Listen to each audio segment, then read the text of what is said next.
and welcome to our EAL podcast. In today's podcast, we will be looking at the topic of animals, but now over to Robbie, who seems to be in some really tropical location. Hi Sam. Today I'm in the Dolphin Research Centre in Florida, which is in the United States. Wow. And as you can see, some lovely images behind me of dolphins playing in the ocean, which is where they belong. So today we're talking about animals. What's interesting? You've It's got something to tell us about dolphins, Sam?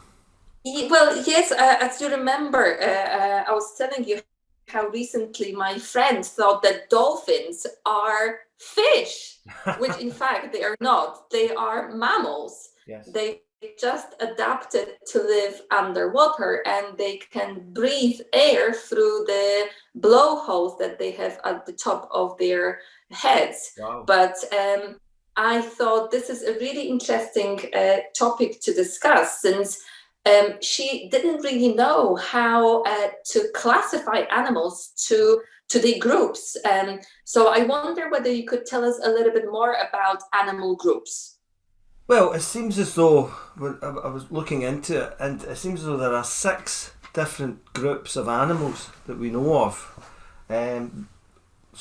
As you said, dolphins are mammals. Yeah. Are there any other animals that we can say that are mammals?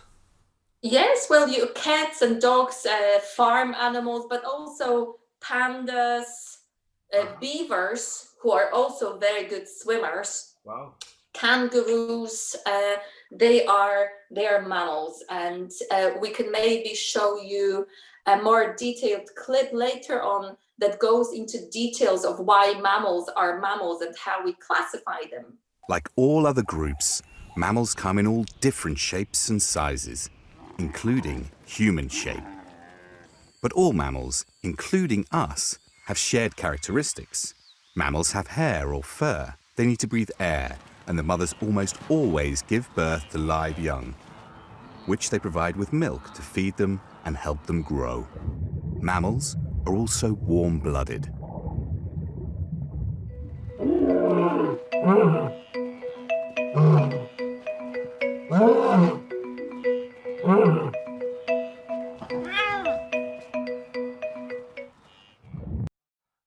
And what about birds? They're a type of. Well, I've got a few here. My favorite, a puffin. Ooh. Most of you will be probably, I think this is a rather easy group because most of them can fly. Uh-huh. They have beaks.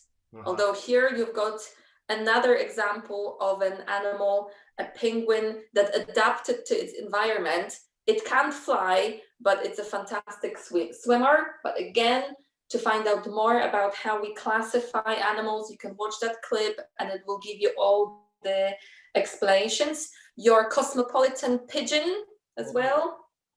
So plenty of examples of birds. Yeah.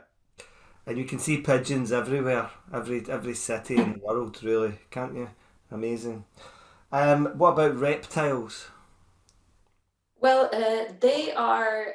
Most of you will probably think of dinosaurs, they are extinct, obviously, but the remaining reptiles are tortoises, snakes, crocodiles, and alligators, lizards. They're cold-blooded animals, so they like warm places to live in. Uh-huh. And another one, which is a big word, is invertebrates. What does that mean? Um, Yes, we've got also invertebrates. They are the biggest group because many subgroups of animals belong to that group. For example, insects Uh-huh. like flies, bees. I don't have one. I've got a beetle here as well. Oh. Uh, Oh yeah, I can see him. Yeah. yeah, but this group is really interesting because spiders also belong to this group. Ouch. Uh, Same with scorpions. I don't know if you can see that Scorpion. one. They're a bit dangerous, so I'll just put them back to the box. But things like octopus, jellyfish, um, they are quite difficult to define that group because they are so diverse. But I think the principal idea is they don't have a backbone Okay. at the in the spine at the back of their bodies. But they are so diverse and so different, and they live in so many different environments. And like I said before, they are like the largest animal group. So it's a bit difficult to define that one. What about another very big word, amphibians? Well, they are my favorite animal group. I feel a bit sorry for them because most of animals that belong to that group are endangered or at the risk of becoming extinct. Uh-huh. And there are not that many representatives of this group. We have toads. Uh-huh. They look like frogs, but they are much bigger. Much bigger. Talking about frogs. Are they? Yeah. Frogs. Amphibians, yeah.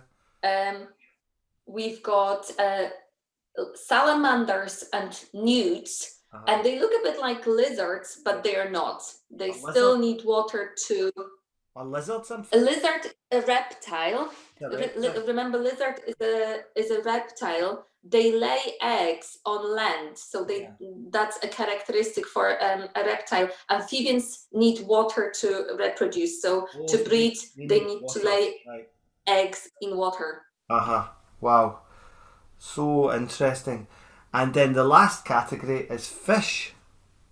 Yeah, absolutely. I've got a flounder here. That's the only one I found, but there are so many different types of fish. Uh-huh. Some of you might be keeping fish tanks at home as pets, so you might be familiar with them. I used to as a child. Uh-huh. So if you go to a pet shop, you might see fish in a tank, but the fish that we see wild, like in Scotland, we've got salmon and trout. We've got sharks, like a basking shark. A shark's fish? Yes. I didn't know that. Yeah. Wow. They're very big fish. They are. They in fact, the largest fish is a whale shark. Wow. And it's a huge, huge beast. So if you can look it up online, a whale shark. Fantastic. So to recap, we've discussed the 6 different types of animals and how we categorise them. And so now there are going to be some activities. There's an animal unit that the students can look at, and there are some videos with quizzes that we're going to put. Yes, absolutely. Uh-huh. I would strongly encourage you to look at the activities in the animal unit. Uh-huh. You will find out more about different animal groups and how to categorize them and why they differ.